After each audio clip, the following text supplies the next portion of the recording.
Welcome to another episode of the Carmudgeon Show. Part of the Haggerty Podcast Network. It was. Was part of the Haggerty Podcast Network until we recorded this episode, which might be our last. So thanks for joining us for 130. I mean, 131? No, this is 130. I don't know what episode these are. No, I'm right. 131. Jake just pointed at me and smiled, which means I'm right. He also barked and then farted. I don't know what the fuck is going on. We decided that it would be a good idea for us to go through. We made a very collective decision together. Who is that? You? We were going to stop it. You and the little French mouse in your pocket? That's... Anyway, we're going to go down the list of car manufacturers because we feel like cars are avatars, are outfits that you put on and you go down the street and you say things about something. And we have experience, we as in Derek and I both, have experience in driving the real world, especially in Northern California where we both live. And certain car things say things about the drivers and we just become slightly prejudiced. Like we fucking hate Subaru drivers. And it's maybe not fair to them, but it's the fucking way it is. They didn't stop proving us right. Yes. God damn it. So this episode is us sort of going down the list of car manufacturers and discussing that at least from our opinions, what these cars say about you.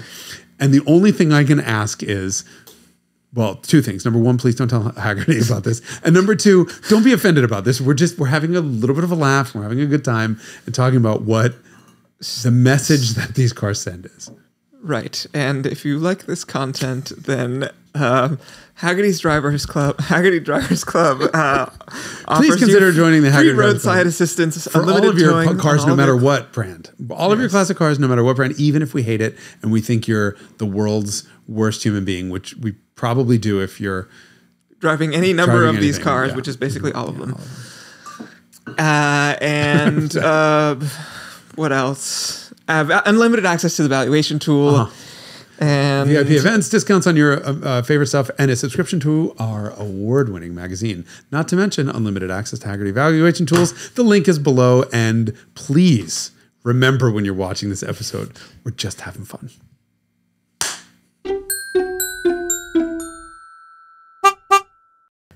Okay, so this was yours to start. You started this whole thing by saying... Oh, yeah. I would love to own a Geländewagen, but I don't think I could bring myself to do it. And why is that? The image is just... it's not an image I want to project. I don't know. I would own like an... I would own an old three-door diesel one, actually. An OM 606 one, to be specific. The general image, you know what the image is? No, I don't. I think yes, you do. No, I don't. They are nouveau riche. That's the French way of saying new money. Yeah. Trash. Yeah. I experienced this once back in 2005. I decided I was going to buy me a sports car. And everyone had been talking about this whole 911 thing and how 911s were good. And I was like, yeah, that's bullshit. I'm not interested. And then I had a friend who knows better. And he was like, you really need to drive a Corvette. And I'm like, fuck Corvette. And I went and drove a Corvette. C5Z06? C5 base. And it was magic. And I remember as I was leaving the dealership without the used Corvette that I had just driven, I thought, I can't be seen dead in this fucking thing. No way. So it does happen. I don't feel like I suffer from that anymore so much as I used to. Not giving it... It depends what the image is. True. Would you drive around in a new Ferrari that's red with shields on it? I think it's less a problem of the fact that it's an automatic and I just don't want to. But I see your point. No, I wouldn't want to. I don't want to be that guy. But you know what? Hold on. If the car was good enough, I wouldn't care. But I feel like this whole discussion is really interesting because I always go back to the quote that Chris Bangle gave when I was at a sort of seminar that he gave, that a car is an avatar, right? You are definitely putting on an outfit and going out in public. And I sort of maybe treat some cars differently than others on the road because I'm a prejudiced asshole against certain brands. Like I automatically hate Subaru drivers. Well, that's because they're always in the goddamn way. Thank you.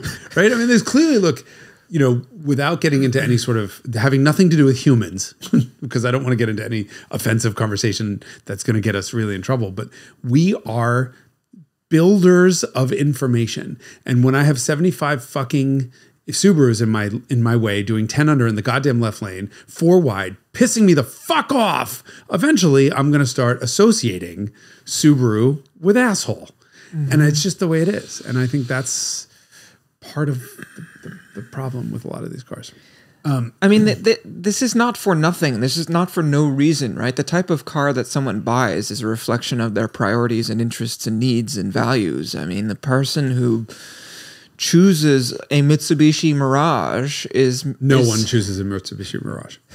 You don't choose it. You have no other choice. I literally paid... Well, okay, how much is a used Mitsubishi Mirage? $6,000? $5,000? What, for a 2-month-old one? Or I don't know. I mean, I bought a $1,300 C280 and have not had to really spend any money. We put 2 tires on it. That's and you've also rally crossed it. So, yes, yeah. Exactly. But the point is, like, I would rather spend $1,300 on a shitted out 20-year-old C280. You are taking a risk. Like, well, if you were genuinely... You mean a failure to arrive? Right, exactly. Yeah, but the point is, if I'm in the car $2,000 and I would have otherwise spent $6,000 on it, then that leaves headroom for maintenance. I would... Yeah. Look, clearly I agree with you, but I would say I know. Like, there are people who are like, I don't want to take a risk. Honda Civic, I don't know. There's got to be something better than a Mitsubishi Mirage. That's all I'm saying, especially someone who buys one. Let me tell you, I did a lap around... actually, I have a video of this. I did a lap around Big Willow in Randy Pope's rental, which we're also going to fucking blur the license plate out. A rental that he rented from a private party named Joe. Yeah, that's the ticket. In a Mirage. It was a black Mirage, and the fucking emergency brake is so good on that car. Randy was in the backseat like, oh, jacket. I'm like, okay, fine. And it was one of these like one click between barely working and fucking lockup. We spun that thing. We did a 180 so fast, I didn't even know the fuck I was. Okay, give me some handbrake up here. I'm going to shoot out the back. Here we go. Oh, you know, we definitely got air. We definitely got air. It's a really good e-brake. Yikes!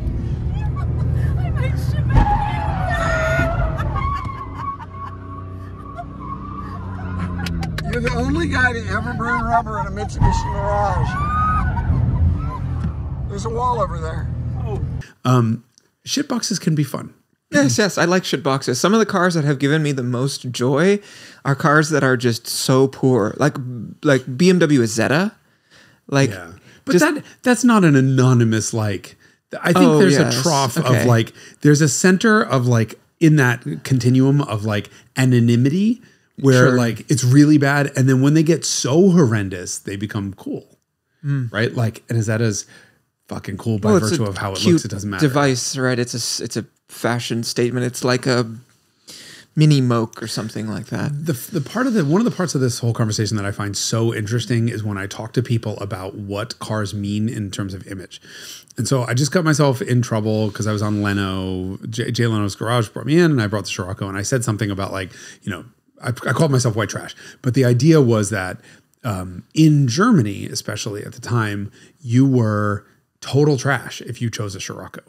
Right. And that wasn't the case in the US. They were very different. Really? Yeah. And I think they're very different. Like, you drive a Golf in Germany, you are a basic bitch.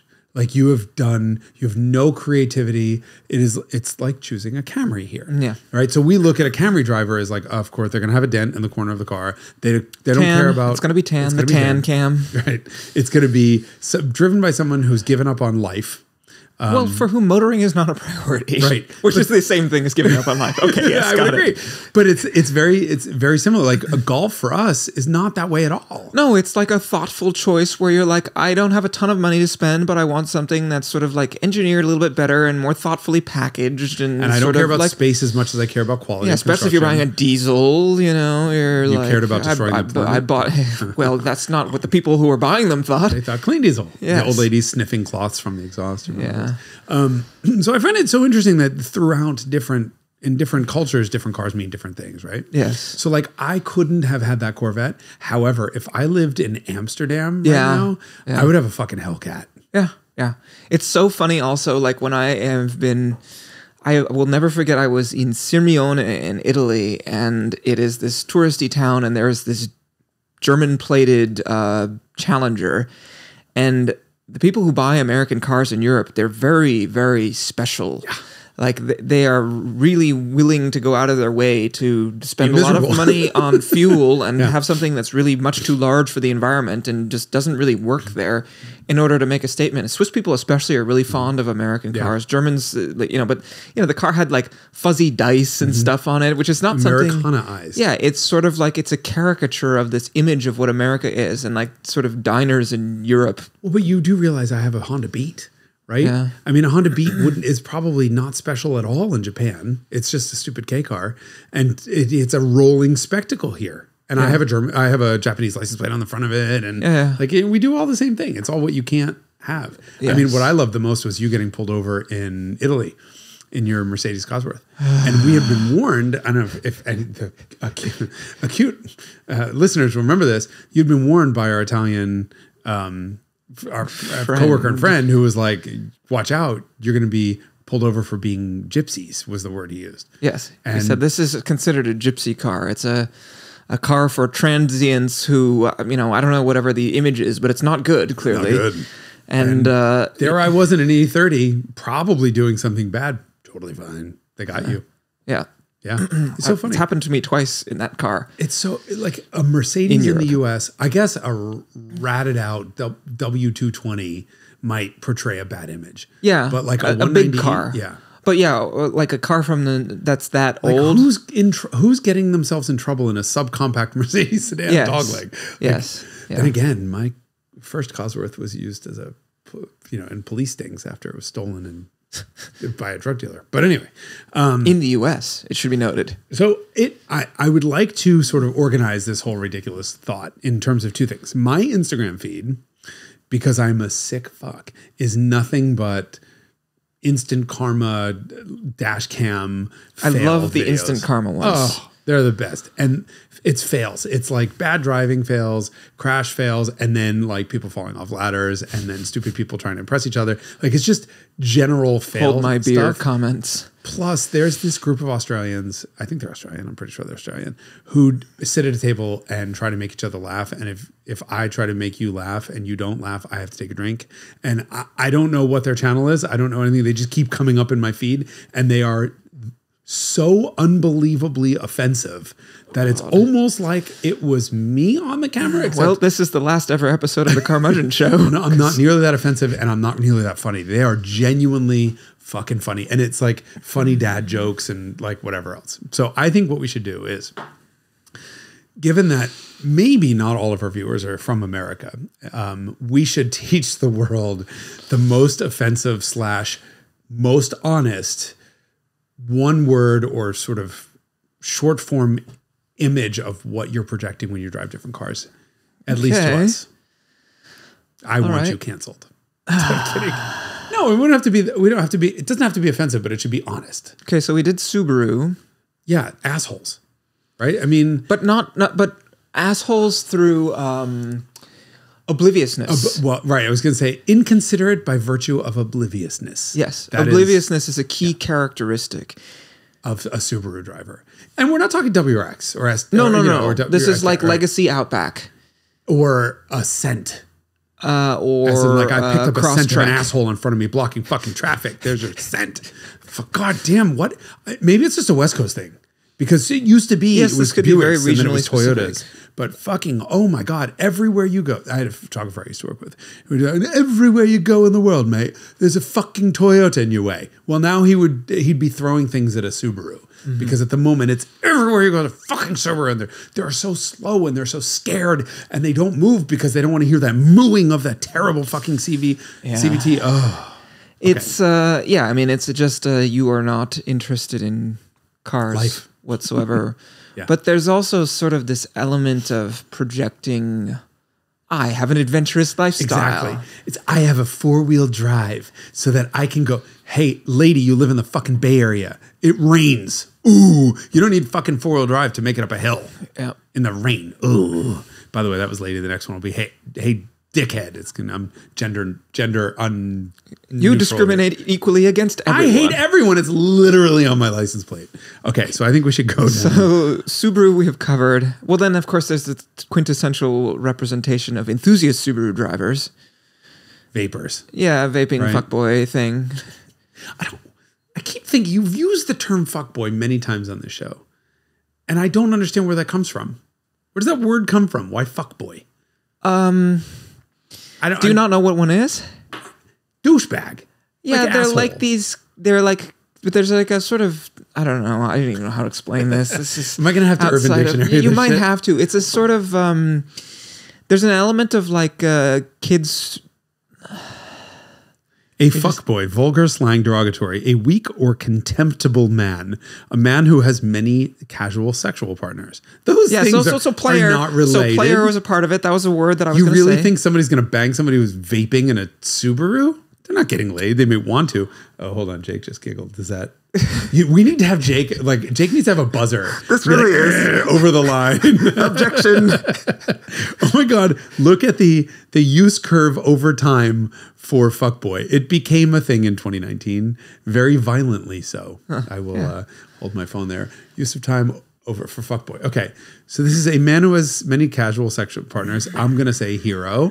And then a weak or contemptible man, non-hero. That's contradictory. They're not serious. They're the opposite of a nice young man. Who wants to hang out with a nice young man? Oh, you're an old lady. I don't know. Okay. Fair enough. All right. Fair enough. Dickhead. Sure. A vaping dickwad. There's an element of youth and distastefulness and like bad judgment. I love how it gives you a pronunciation. Hold on. Fuckboy. Okay. There's our new song. All right, so we've made it through one. We've made it through one car, which is Subaru. All right, hold on. I'm just going to go to. We're going to go to fueleconomy.gov, Okay. and we're going to go through the list of automobile manufacturers that are on sale in 2024. Make Acura. Okay, so think about it. We're going to blurt out what we think of. It's like it's too broad. You need to talk about like which Acura. You know, is this like Integra in the '90s or is this? No, this like, is today, 2024. I don't know what people are driving or doing. Okay, nowadays. well then come up with one word. Ready? On the count of 3, I will say.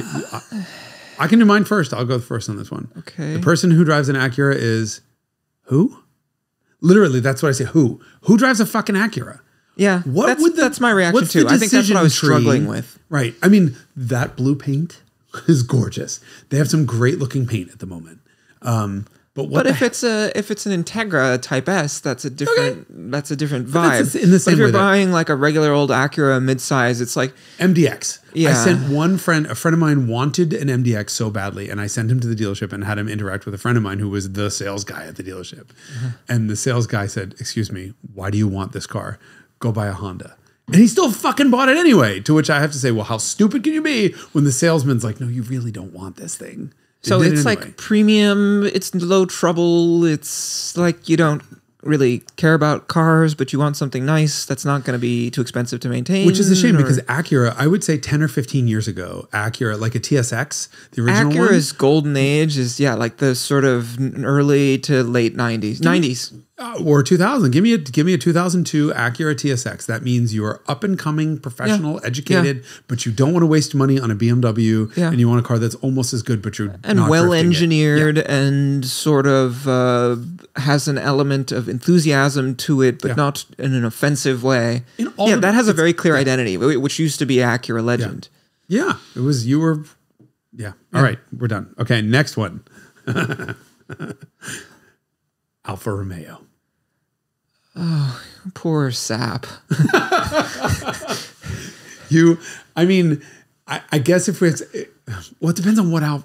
Okay, we're not talking Giulia Quadrifoglio here. We're talking like sort of general car. So somebody pulls up in a Stelvio, and I have to say to that person, bravo. Yeah, I agree. Like, you're courageous, and you at least made an attempt to do something different and not just follow the masses of people driving BMW, bravo. Sure. And are willing to deal with just the dealer network, which is so disappearing. Which just brings me to Leslie Nielsen. I just want to let you know we're all counting on you. like it's those people who are carrying the flame forward of like, please buy something that's not a fucking Toyota, please. And hopefully you live near one of the 6 Alfa Romeo dealers that still exists. Yes, exactly. Sorry, I'm just bitter because the one that was closest to our house got replaced by nothing, and now it's deeply inconvenient to get it serviced. Oh, the Berkeley dealer closed. Oh. So now it has to come to San Rafael. Oh, well, that's right over here. We're close by. Easy for those of us who are in San Rafael, but my dad, who owns the car, is not. Oh, well, tell him to give it to you, and I'll take it there. Yeah, I will gladly do burnouts in your dad's QV. Okay, Aston Martin. I used to have such a lust for these cars, and then at some point, I sort of just realized that man, they depreciate, and man, they have kind of lost the plot. It's someone who Connecticut. Ooh, I didn't realize you can answer a question with a state. So I would say in the V8 Vantage DB9. Well, yes, that's a different era. That is just Bond, right? Yeah, sure. And not that they're a secret agent, but somebody who's wearing a $20,000 watch and is just really put together and is an aesthete. They care about how they look and they smell and how they present. But tasteful. But a gentleman, right? Yes. Yeah. That is always the identity of Aston. I would say now that winds up being Clueless. Somebody who just doesn't realize that Aston's gone to, God, I'm never going to get an Aston press car again. Like a DBX, it is not at its peak. DBX is not a bad car. But you show up in a V8 Vantage and I'm just going to start laughing in your face. Like, what are you doing? The car's terrible. So, okay. Audi. Nowadays, I have a hard time with this one because the product line is so diverse. I want to say the word duped because for a long time they weren't, but the cars are actually fundamentally good. It's just they are more about aesthetics and appearance than driving substance, right? They perform, they do everything else. Audi can't tune a chassis to save its life. It's just got to be architect. Yeah. Someone for whom dynamics is not the priority. Sure. Right. Somebody who just wants a good-looking, beautifully designed, well-crafted transportation conveyance. Yeah. And isn't afraid of $9,000 repair bills every 6 weeks. It's hard for me to be objective about Audi because it's one of the few torchbearers left for station wagons in the United States. Between the 2 all-road products and the RS6, it's that's the place I go. But those are the only Audis I would consider. We know one person who's got an RS6, or I know one person. I think you know him also. And I said, what do you think? And he's like, I'm selling it. I was like, why? And he's like, it's boring as fuck. Yeah, I'd rather have an E63. What he said was he'd rather drive my slow Tesla. Like, okay, not good. Wow. Yeah, when you say, here's an RS6 for $200,000 that makes all kinds of noises and V8 and blah, blah, blah, blah, but the Tesla's faster in the real world and more fun, architect. Okay, interesting. Yeah, sure. Bentley. Nouveau riche. Twat. Yeah. I'm just saying, twat. What the fuck are you doing? Although, New Continental is a Panamera on a spectacular. Now that the engine is in the right place, and I actually think it's genuinely gorgeous. I think every successive generation of the Continental has gotten better looking. I thought the first one was sort of like at that time, the VW group was making 6 different versions of the new Beetle at the same time. It was making the new Beetle. There was the Audi TT. There was the Porsche 911. There was the Bentley Continental. Did I leave any out? Maybe it was only 4 versions of the same car. Veyron. Yes, the Veyron was also a new Beetle that was squashed more than a Porsche was squashed to another level. You're totally right. Yeah. And so I always felt the Continental, the first generation Continental, was a little bit just that shape extended in a different way. And then they did the facelift where they fixed the headlights and that got better looking. And then I think the current one's genuinely quite attractive, actually. Yeah.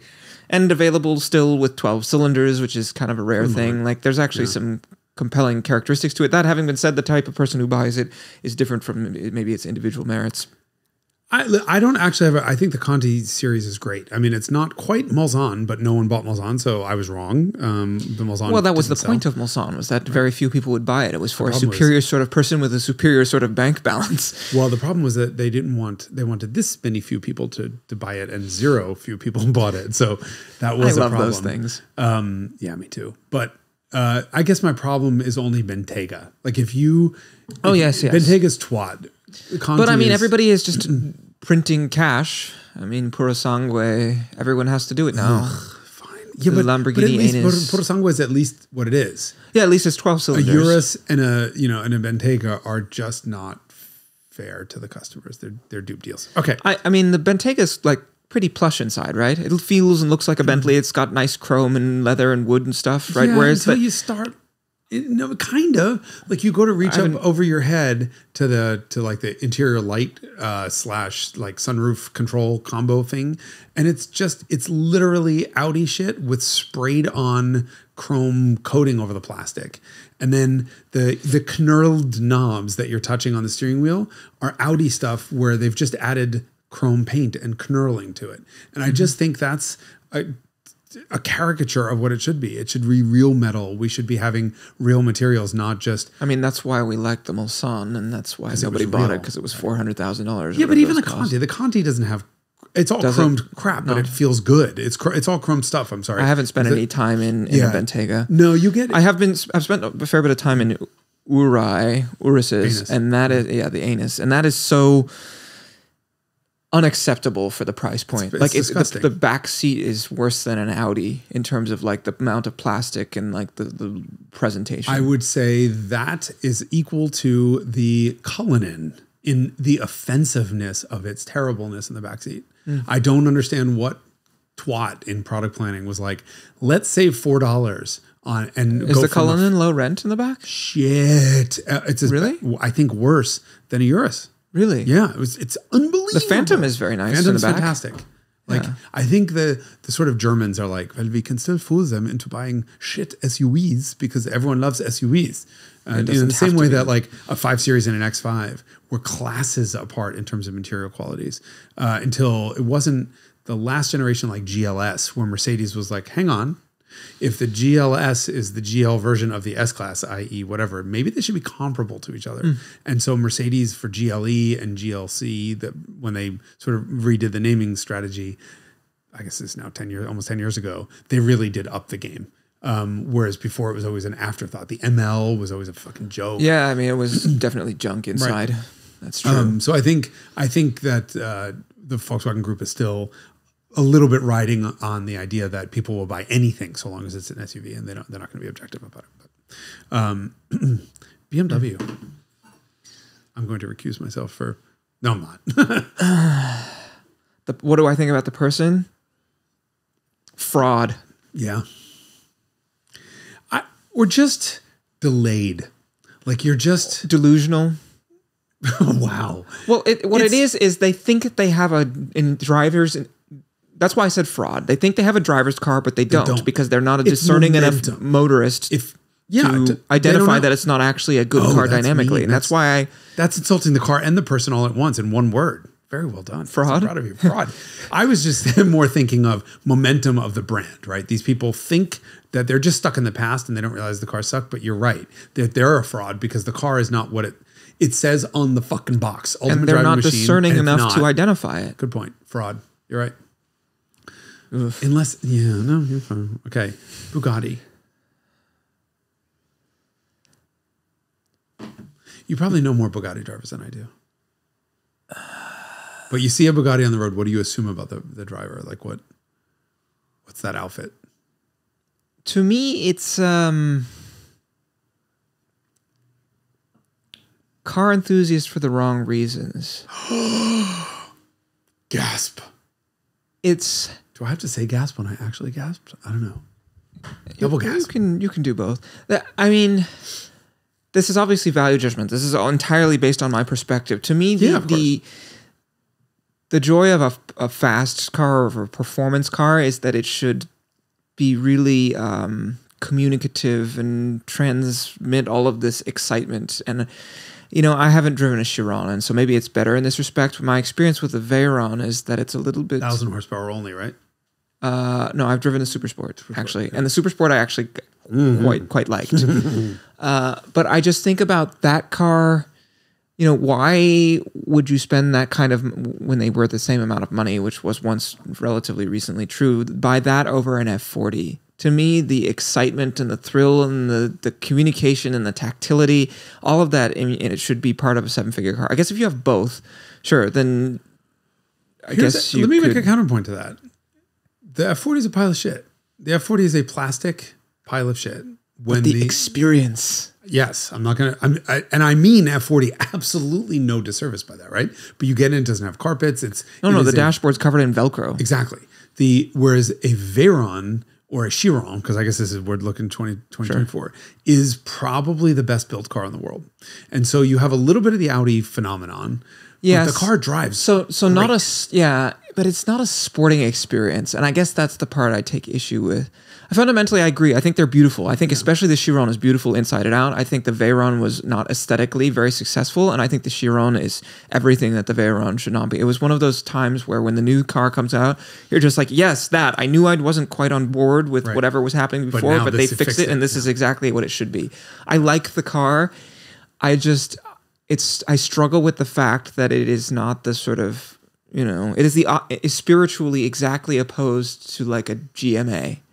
You know, and if I were to buy that kind of car or that kind of money, it's like you want to go for just driving enjoyment. It has the form factor of something that should be a sporting experience, but it is more closely aligned with like a luxury car. Yeah. And I like luxury cars. I feel like there's a little bit of discontinuity between the form that it takes in the real world and what it is. And maybe that's my response.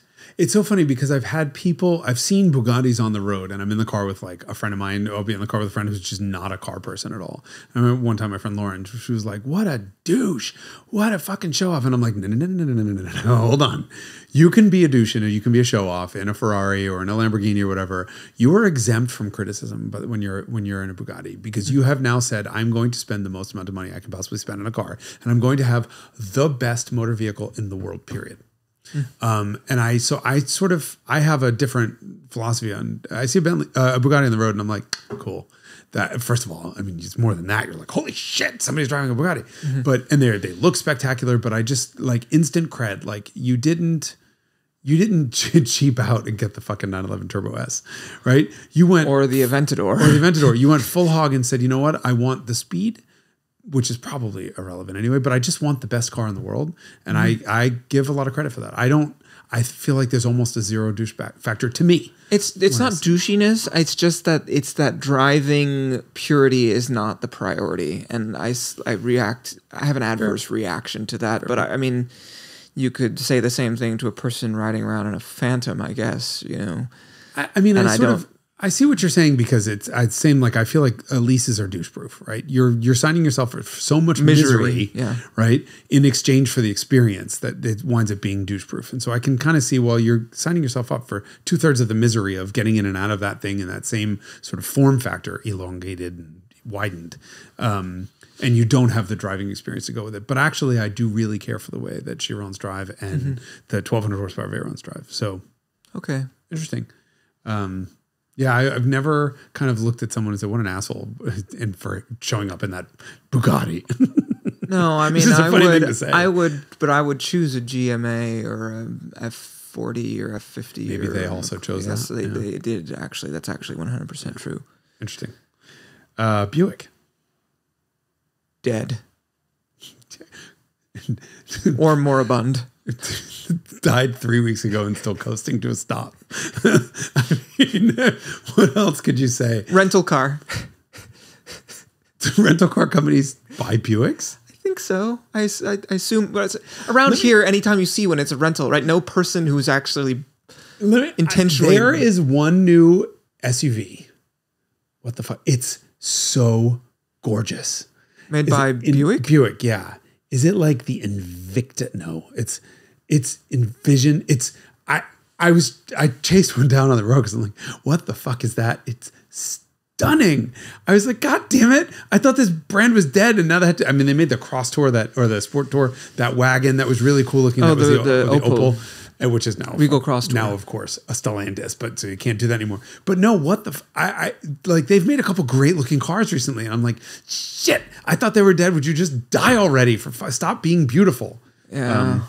It's interesting. I mean, they're probably pretty decent vehicles, but just who does that? Yeah. I don't know. Okay. Dad, I love that way. Cadillac. Which one? Thank you.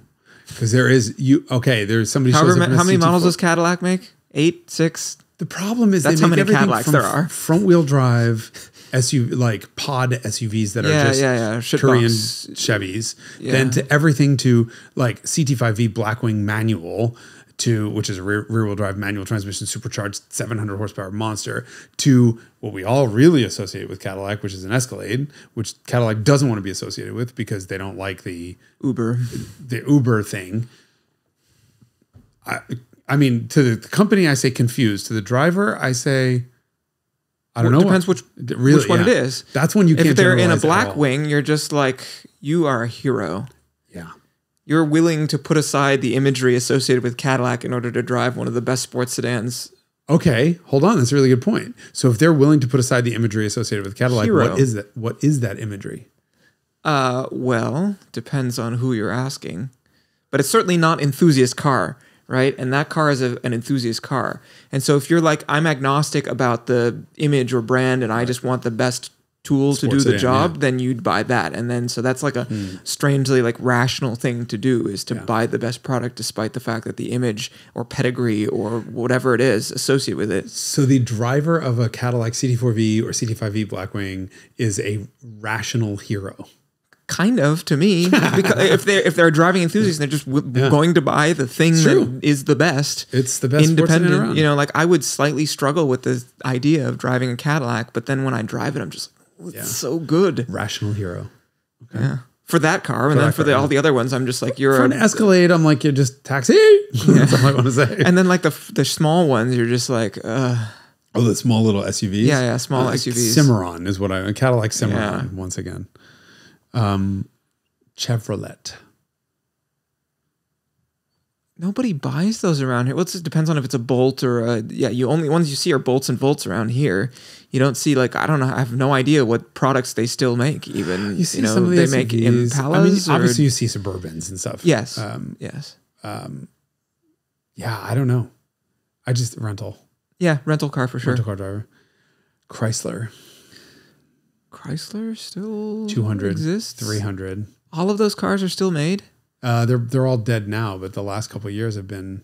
I mean, the only Chrysler for sale now is Pacifica. Yeah, right. But I mean, think for the last couple of years, you've had 200, 300, and Pacifica. They're all pretty different.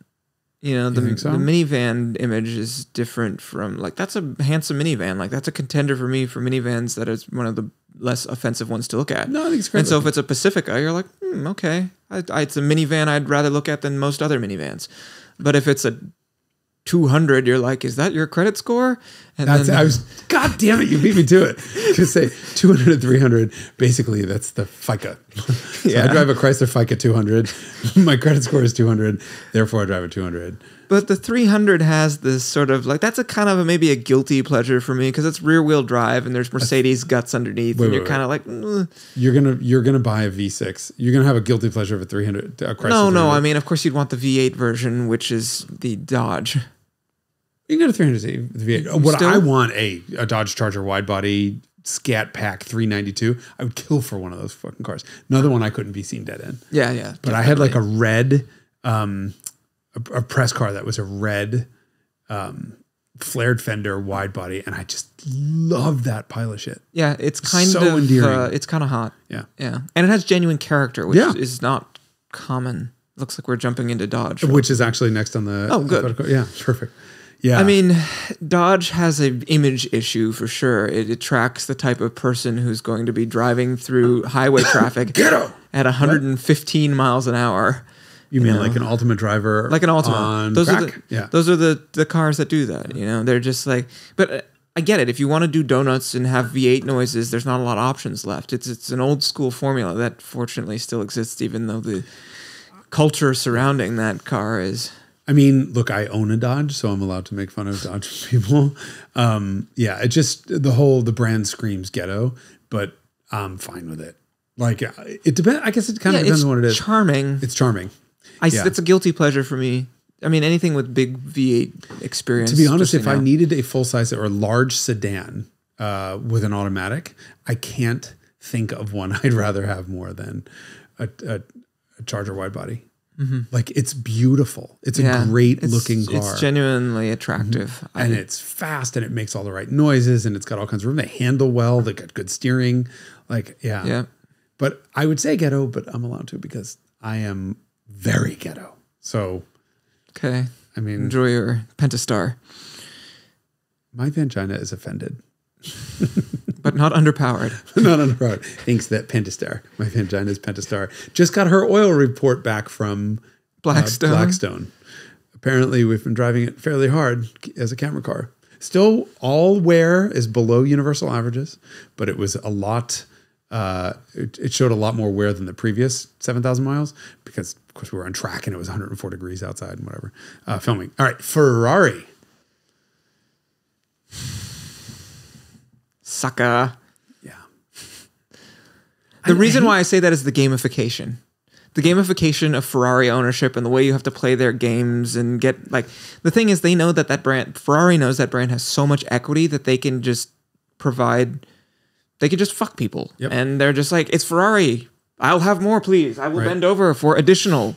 You know, like I just Jay, can you put that on repeat and like with the Pornhub thing that you did last week? More, please. I will bend over. Jacket. On which, by the way, I probably got 15 texts directly from people, like friends of mine, going, "I spit my drink out when Jason Fensky and I were naked in a car with the Pornhub music." So fuck you, Jake. Yeah, sucker. It's just. I'm so sick of seeing Ferraris dawdle along at like, you know, the same speed as everyone else with a 900-year-old behind the wheel. That might have always been the case, but I just don't like that they're all turbocharged, automatic transmission. All the ones I see, I just don't. No, the people who are driving this is it the aren't most curmudgeon-y episode ever. They might be happy. No, they look miserable. They all look miserable. They're just commuting. Like, come on. You should be you're in a fucking Ferrari. Scream a little bit. Make a little bit of noise. Have a little bit of fun. Don't ride a wave of torque at 1,200 RPM thanks to two fucking goddamn poorly considered turbos that shouldn't be on the car. What about a 296? I mean, I loved driving it, but I haven't seen one on the road. Mm-hmm. So I don't know who's driving it. Mm-hmm. If I see it, the only cars I see on the road, there's a Ferrari service center not far from here. So the only ones that I ever see that are moving at all have service tags on them. So I don't really have much of an opinion, but most of the time they're like, it's like a California with the roof down and they're doing 38 and a 55 in the right lane, just dawdling along in 7th gear. Like, come on. Not what that car's supposed to be. Genesis. Oh, sorry, Ford. Rental car. Depends which one, you know. Mustangs still have the same image that they always have. Yep. Mustang has had pretty much the same image since always, which is like... a pedestrian killer. Yeah, I mean, rear-wheel drive V8. Cheap speed. Like, yeah. Mm-hmm. Cheap thrills. Good noise. So that's the image of the Mustang, and the rest of it is just like sort of and the Explorer just irritates me every time I see one on the road because I think it's a fucking cop because California Highway Patrol uses them. Yeah. So I'm always like... Chargers, too. Less so now. All the ones by me are Explorer. The good thing is apparently all Explorers sold to consumers have roof racks. None of the Explorers sold to the police have roof racks. Wow. So that's how I can know. I'm always looking for the roof racks because now the bastard cops by me got the nice ones with xenons or LEDs. Previously they had halogens and you could tell them, but no, they got the nice ones now, but no roof racks. Yeah, Ford's a tough one because I just don't. It doesn't. It's cop car or Mustang. I don't notice the rest of them. The rest of them are sort of anonymous. So I mean, Mach-E. You gotta think, okay, I'm trying to not have a Tesla. Sure. I got a car that's not as good. I mean, but then hold on. Raptor R, come on. Hero. Well, that's a truck, not a car. But yes, that's fine. Fair enough. Ford's all over the place. Ford's a tough one to pin. All over the place. Every man. Every man. The population. Ta-da. There we go. It is an entire slice of the whole population. It is a American Volkswagen for the people. Genesis. I'm not Modern day Lexus LS400 driver. Yeah. You know, appreciates value for money and sort of is like sort of rational enough to just be like, this is good enough. This is very compelling as it is, and it costs less. Why would I buy any of that other nonsense? Yep. All those BMWs. I think it shows a little bit of creativity. I think it shows a little bit of lack of discerning. Rationality. Yeah, but I don't think that Genesis buyers typically truly understand the difference between, a good car and a great car. The cars are great, but they're not quite. They're not Mercedes, but I think Genesis drivers probably think they are, or don't know how to tell the difference. But, Honda. How come you haven't given any of your first words? Okay. Rational. I think you have to, the purchase of a Honda it's a very deeply right-brained thing. Sure. Yeah. I'm going to buy a car that says Honda on it. I don't think the cars are particularly inspiring at this point in time. The new Accord is okay looking. Civic's okay looking. But they're all sort of anonymous. I agree with that. I've just had a weirdly large number of recent interactions with people driving like dicks in Hondas. I don't know what's going on with that. I don't know what it is about every 2000s Honda having their fucking high beams on at all times. I don't know what that is about. I literally, if there had not been a third car behind us, I almost got out of the car at a stoplight the other night to get out, to bang on the window and be like, turn off your goddamn high beams. I was so close. I literally had the parking brake on. I said, never mind. I'm not going to do this. Not worth it. They could have a gun, you know? Yes. But yeah, there is something wrong with that car. A couple of generations of Civics where they all have their fucking high beams on at all times. The current one, other than the fact that their LED headlights are blinding as fuck no matter where you go. Teslas too. I've been having that with. Too, yeah. Okay. Hyundai. You have a good car. Sure, that works for me. I don't know. What do you think? Are we going to make it through the whole alphabet, or are we going to have to pick this up in the second half of the alphabet in another episode? 44 minutes. We should. How far down the list are you? About halfway. So maybe we just do a couple more, and then we'll finish this in the next episode. Or if it bombs, then we just won't do the second half. Of this we'll wait episode. a couple weeks. We'll give everyone a break from our offensiveness. Hyundai is, yes, you have a good car, good warranty. Yeah. Right. I mean, I like your warranty. Right. I mean, some of the stuff like give me an Ioniq 5 just because. Yes, of the way it those looks, are beautiful. For sure. It's so great looking. Yeah. But I just can't see myself. Here I am. Like I can't see myself in a Hyundai. I would totally buy. What I have though. I would have an Ioniq 5 for sure. If that car was 5/8 the size. Like yes, if it actually, it's too big. It's too big for me. But I think that's great. And Veloster N, dude, giggles. I would have one of those, and I would remove the badges, tint the windows, and just tell everyone to fuck off because I would be having more fun than anyone else. So Veloster N, you have a good car, but if it's like an Elantra N, oh god, I couldn't look at it. Yeah, but it's good, really to drive. offensive. Really. But yeah, no, good car, good warranty. Yeah, that's a tough one. But that's not about the person, you know. I guess it's irrational. It's a lot like the Honda. I mean, I guess we have to think about but it's got some design to it. Yeah, if somebody shows up in Elantra, are you going to talk to them, or are you just going to walk away? You didn't even notice. I mean, I won't be able to see because of the blood coming out of my eyes because it's so ugly. Yeah. Here's one. Infinity. Clueless. I just say, why? That's the same thing. Why the fuck?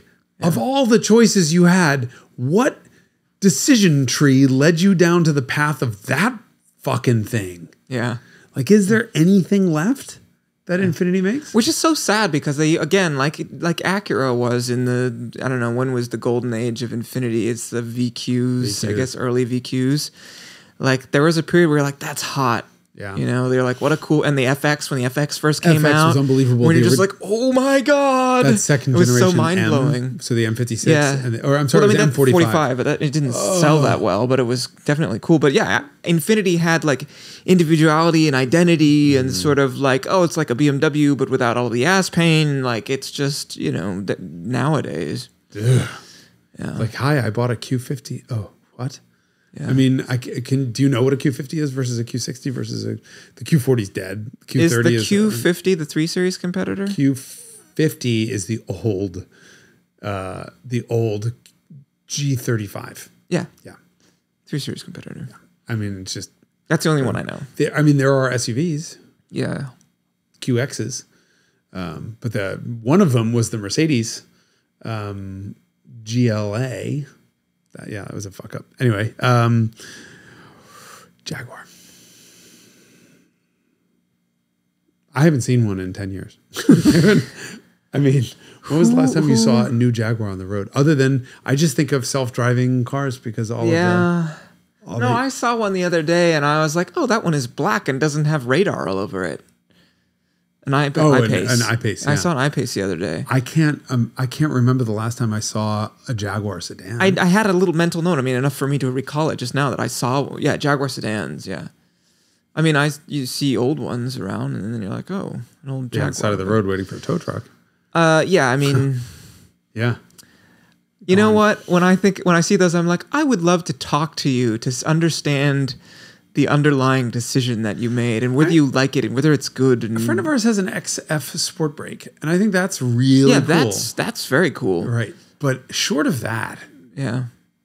I don't know who would choose. It pulls up a big question mark. I don't know who this person is. Yeah. I might want to talk to them Mystery. a little bit. Yeah, that's what I'm saying. I want to talk to them and be like, what's your deal? Are you a car enthusiast, or like why did you buy this? Like a lease special? Do you like it, or like or is it somebody lent it to you? Did your spouse give it to you? On a bad day?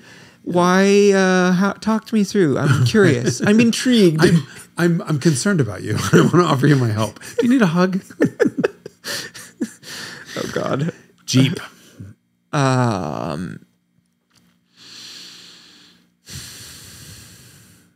It's kind of trash. It depends which one it is. If it's a Grand Cherokee, then I'm like, oh, that's kind of handsome, and I find myself guiltily liking it. But if it's like one of the sort of like shitbox Jeeps, the like little rental car, I don't know what it's called now, the Compass, or is it still called? Do they still make a thing called the Compass? What's the small SUV called? I don't know. I should know this. It's not my business to know. I'm not my business. It's not my business to know new cars, but it's like a tall Chrysler. Fiat 500X. What I see is 4'11" housewife. Like I just assume anyone driving a Jeep. All right, Wranglers are slightly different because that's 4'11" cheerleader. They're younger, but the sort of or Brodozer. The Grand Cherokee sort of crowd, the sort of tradition, the remaining Jeep crowd is very much I am a person of small stature who wants to appear big and rugged. That's my perception of it. I don't see in this area as many men driving most of the Jeeps as I do. Like a Wagoneer, I'll see. I see occasionally, but I feel like it's soccer moms. Interesting. Soccer moms. And the Grand Cherokee's a great car. But yeah, I think it's quite handsome. Shall we call it here? I don't want to. I just want to leave enough of the alphabet. I mean, for subsequent episodes. We're just So we're Jeep. So we have K through Z, which is actually about half the alphabet. Given we've ABC are front loaded. This is interesting. I mean, I'm really curious. I want comments. I think this might be the last episode ever. No, what was so offensive? I mean, none of our viewers are going to be driving fucking Kias. Just kidding. No, I mean, I'm curious. This is our perception. We're on one coast. We're in one little bubble. Well, yes. I mean, there's a very underrepresentation of American cars in this area. Like, you just don't see very many American cars. No, my van. Unless it's a EV or BEV. Tesla, right? I mean, yeah. A new EV. Or the Chrysler, the Chevrolet Eves and Beeves. What? The Bolt and the Volt. Yeah, I know, the Bolt and Bolt. It's a very strange thing. I wonder if all of it, like, I know there are different places around the country where cars have different mentalities. connotations. I lived in Pittsburgh for a while, and I was not a liked person in a Porsche.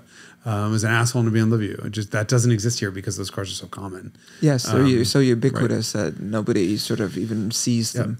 Yeah, and my sister in South Carolina with a Tesla is like she's driving a Jetsons mobile. Like there is literally the number one selling car here. We don't even know they're anonymous at this point. So I find this fun. It's interesting to see how we align because I think we come from very different places, but we live in the same place now, and like our mutual distaste for Subaru assholes at the fucking wheel on the goddamn left lane, motherfucker. I mean, that's clearly a thing if we both come to the same conclusion. Yeah, it is a car that I think attracts personality. I don't want to do this analysis. Actually, never mind. I'm just going to get myself into trouble. There's a set of behavior characteristics. The other thing I've noticed is that I thought I was going to stop, and then I'm keep going. I just can't help myself. The big ones, especially the legacies, tend to be bought by like boomers who are like, I'm an adventurist boomer, and then they're just doing old people stuff in old people speeds. Yeah, at old people speeds. And they're like, I'm going the speed limit. No, you're not, A. And B, I don't care if you're going 450 miles an hour. If there's a line of cars behind you, get out of the way. It's what bothers me more is the sort of like hippie granola. I'm like adventurous and I'm outdoorsy and I want to save the planet. And God forbid I should like ever put on, I have nothing to say here, anything like actual clothes or do my hair or like, they're just the schlubbiest bunch of fucking people I've ever seen. They're all yes. I imagine them to contain people who are wearing those pants with the with the knees that zip off for hiking. And but they're no. I don't even think it goes that far. They're not actually hikers. They're people who like to pretend and think that they might one day be hikers. That's why they have to have all-wheel drive, because maybe one day I'll drive up to Tahoe. Meanwhile, the only thing they're thinking about while they're fucking holding up the 15 lanes of traffic, pacing each other, is, I should probably go to Trader Joe's because there's a sale on quinoa. Like, they're just out to fucking lunch. Mm-hmm. Yes. Oblivious. Damn it. Okay, well, this was very curmudgeonly, like maybe the most curmudgeonly. It says it right here, the Curmudgeon Show. Yeah. Put it right on our faces. There we go. Bye. Hope we don't get ourselves canceled. Yes. But join seriously, us possibly. Do you think anyone driving a Chrysler 200 has good credit? I mean, I imagine not. No way. Fuck boy. Oh, no.